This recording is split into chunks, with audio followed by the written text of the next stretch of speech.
अमित शुक्ला जी बरेली से। राधे राधे महाराज जी। राधा वल्लभ शेहरवंश महाराज जी, कोटि से प्रणाम। महाराज जी, आजकल लोग शारीरिक रोग से ज्यादा मानसिक रोगों से ग्रस्त हैं। अधिकतर लोग मानसिक तनाव, डिप्रेशन, ईर्ष्या, उसका भय, चिंता। प्रधान कारण है भ्रष्ट आचरण। खुली बात है, उसका प्रधान कारण है भ्रष्ट आचरण। अंदर ही अंदर जो भोगों का चिंतन करके गलत आचरण है। आप बुरा मत मानिएगा, आज जो समय चल रहा है, हम कई बार इस पर बोले हैं, ये जो गर्लफ्रेंड बॉयफ्रेंड चल रहा है ना, ये महाविष है, महाविष। पति के समर्थ होते हुए भी दूसरे पुरुष के साथ पत्नी जा रही, पत्नी सुंदर है, व्यवस्थित स्वभाव वाली है, और पुरुष दूसरी स्त्री से प्यार कर रहा है, वो दूसरी स्त्री के पास जा रहा है। अब ये सब क्या है? ये जो भ्रष्ट आचरण चल पड़े ना, boyfriend girlfriend live in relation, ऐसा सत्यानाश विचारों का कर रही है। समाज में जो गंदगी फैल रही ना, ऊपर से बड़े स्वच्छ दिखाई दे रहे, अंदर से बिल्कुल अपवित्र है, आचरणहीन है। नहीं ना? क्या अपने पति से प्यार करके, अपनी वासनाओं को शांत करके, क्या एक परिवार बढ़िया सुदृढ़ बांधकर नहीं चला जा सकता? कितना सुंदर गृहस्थी होगी, और उनसे जो संतान होगी वो सुशिक्षित, वो धर्मवान, राष्ट्रभक्त, कैसा सुंदर परिवार खिलेगा। ये जो नारकी गति घुस गई है ना, अब उसके लिए धन चाहिए, चाहे जितना धर्म करना पड़े। तो हमारे जो, हम इसीलिए एक शब्द में बोला, आचरण भ्रष्टता सब का कारण है। सब रोगों का, सब पतन का, डिप्रेशन का, सब का कारण आचरण भ्रष्टता है। और ये अंदर से आप देख लीजिए, आप लोगों में से कितने लोग आचरण पवित्र हैं। देखो, हम सब घर के बैठे हैं, हम दोषारोपण नहीं कर रहे, हम सम्मिलित होकर कह रहे, सब सम्मिलित होकर कह रहे। और जो जितना आचरण पवित्र है, उतने उसका हृदय शांत होगा, उतने विचार परायण होगा, उतने निर्णायक, बहुत अच्छी बुद्धि होगी। और जितना भ्रष्ट होगा, उतने नास्तिकता, उत्साहहीनता, कुविचार, और सब ड्रामा, सब पाखंड है, सब नौटंकी नाटक है, इन विचारों का रूपण। क्योंकि पापवंत कर सहज स्वभाव, भजन मूर्ति भाव न काऊ, जो पे दुष्ट हृदय सोई होई, मोरे सन्मुख आओ की सोई। वो आकर भी विमुख रहेगा। आचरण संभालने की प्रभु जरूरत है। बहुत भ्रष्टाचार बढ़ रहा, अंदर ही अंदर खोखला किए दे रहा है हमारे नए बच्चों को, हमारी समाज को। अब हम कैसे बताएं? हम कई बार कह चुके हैं कि जिसको आज इस होटल का भोजन, आज इस होटल का भोजन, आज इस होटल का भोजन, वो कभी एक रसोई में घर की बनी हुई बराबर नहीं रह सकता। उसको चाट लग गई है कई होटलों के भोजनों की। ऐसे ही आज ये बॉयफ्रेंड ब्रेकअप, कल वो बॉयफ्रेंड ब्रेकअप, कल वो गर्लफ्रेंड ब्रेकअप, कल वो।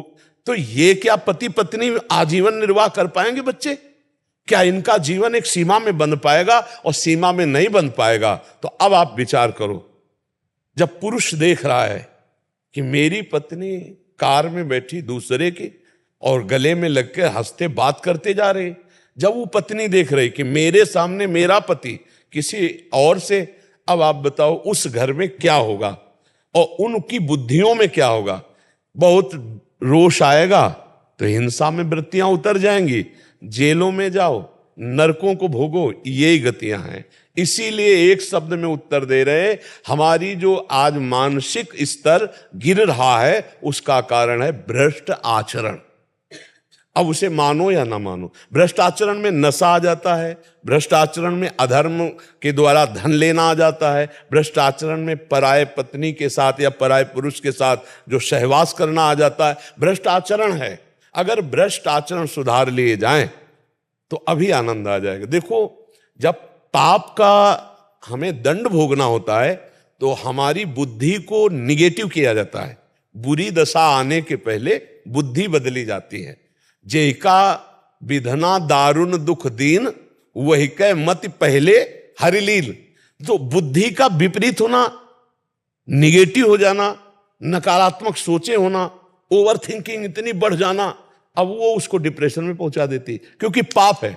अच्छा, पाप नहीं है और भजन हो रहा है, नाम जप है, सत्संग है, आप काट सकते हो, जो आपके व्यर्थ का चिंतन है, ओवर थिंकिंग, आप उसको काट सकते हो, निगेटिव को आप पॉजिटिव में बदल सकते हो, हर बात को संभाल सकते हो। आप भजन करने वाले, सही आचरण वाले हैं तो आप पूरे परिवार को संभाल सकते हो।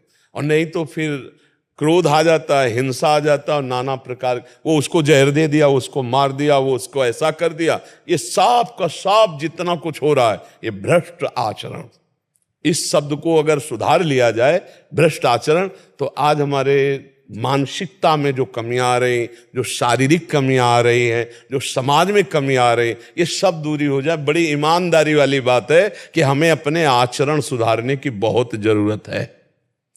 अब वो कह रहा है तुम ऐसा क्यों कर रहे हो, तो बोले मैं बालिक हूं, मैं तुम्हें पसंद नहीं करती, मैं तुम्हें तलाक देती हूं, चाहे जब ले ले, तू मुझे नहीं रोक सकता। पति से, ये क्या सभ्यता है, ये क्या पवित्रता है, ये क्या है?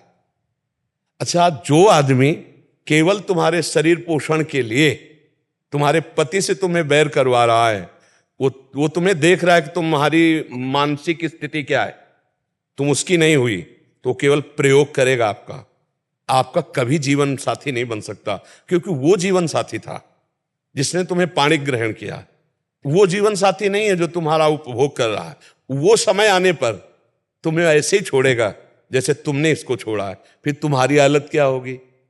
विचार करो, जैसा तुम करोगे वैसा ही पलट कर तुम्हारे पास वही कर्म आ जाएगा। पक्का समझो, वही कर्म पलट कर आ जाएगा। एक बूढ़ी माई को जो बहू जो है ना, मिट्टी के खपरे पे भोजन देती थी, तो एक दिन खपरा ऐसे गिरा तो उसका लाला 10 वर्ष का था। उसने कहा मम्मी संभाल के गिरने न पावे। बोले क्यों? बोले जब दादी बूढ़ी है ना, इसमें खाती है ना, तो जब आप बूढ़ी होगी ना तो इसमें मुझे खवाना है आपको। जो तुम दे रहे हो ना वो पलट के किसी दिमाग में जाके जम जाएगा और वही कर्म का तुम्हें हिसाब मिलेगा। इसलिए मुझे लगता है गलत आचरण, पापाचरण, अधर्माचरण, इनको छोड़ा जाए तो हम सुखी हो सकते हैं। इसीलिए अध्यात्म है, इसीलिए हम कहते हैं नाम जप करो, सत्संग सुनो, तुम्हारा मंगल होगा। देखो, ये जो अध्यात्म है केवल आपके मंगल के लिए है, ये कोई व्यापार नहीं है। आपसे कुछ ले नहीं रहे, आपको अपने जीवन की कमाई दे रहे हैं अध्यात्म की। तो इतना तो आप बुद्धि रखते ही है कि निस्वार्थ भाव से यदि अध्यात्म की चर्चा आपको मिल रही और आप धारण कर लो तो आपका परम कल्याण हो जाएगा। पर आज का समय है कि बिना पैसा के जो चीज मिलती है उसकी कदर नहीं होती। नहीं, पर कदर हो तो फिर अभी जैसे लगा कि 51,000 रुपया एकांतिक में, फिर आप बड़ी सावधानी से सुनेंगे क्योंकि 51,000 दिया है, बड़ी मुश्किल से हमको सुनने को मिला है। अच्छा, फ्री जैसे अलग तो उसमें, पर वास्तविक जो कदर करने वाले वो यही जानते हैं कि अध्यात्म कभी बिकता ले और जो बिकता है वो कभी अध्यात्म होता ले। ये भी बात समझ लो, अध्यात्म कभी बिकता ले और जो बिकता है वो अध्यात्म होता ले। अध्यात्म कभी पैसे से नहीं बिकता, वो तो भगवत स्वरूप है। हाँ, वो तो, और इसे स्वीकार कर लो तो मंगल हो जाएगा। और आज हमारे बहुत से भाई बहन स्वीकार कर रहे हैं, बड़ा परिवर्तन हो रहा है। श्री जी ठाकुर जी की बड़ी कृपा है। अब आज जैसे होगा, शनिवार था, 70-80 हजार लोग होंगे और उनमें से मुश्किल से 10-15% होंगे वृद्ध, माताएं, बहनें, बुजुर्ग नहीं, सब जवान जितने थे सब राधा राधा राधा। बड़ा अच्छा लगता है कि जब नौजवान भाई, तब लगता है कि अगर ये पीढ़ी सुधर जाए तो सब सुधर जाए, क्योंकि यही हमारे देश के भविष्य है। जो आज नशा में डूब रहे हैं, बेविचार में डूब रहे हैं, गलत आचरणों में जा रहे हैं। क्या होता है कि जैसे हम अधर्माचरण करते हैं ना तो हमारी क्षमता कम हो जाती है। जैसे नशा करने लगे, ड्रग्स आदि, तो क्षमता कम हो गई। अधिक बेविचार करने लगे तो क्षमता कम हो गई। अधिक पापाचरण करने लगे तो विचार की क्षमता कम हो गई। अब अगर उनको छेड़ दिया आप तो वो हर कोशिश यही करेंगे कि आपका नाश हो जाए, क्योंकि उनकी बुद्धि सहनशील नहीं है, क्षमता खो चुकी है। अब वो क्षमता जब खो तो बावरे हो जाते हैं। कैसे कर? जहां हमारी गलत आचरण होने लगते तो हमारी बौद्धिक शक्ति कम हो जाती, क्षमता कम हो जाती। तो अपने पूज्य जनों को सोचो, तो ये क्षमता सोचने की सब खत्म हो जाती है।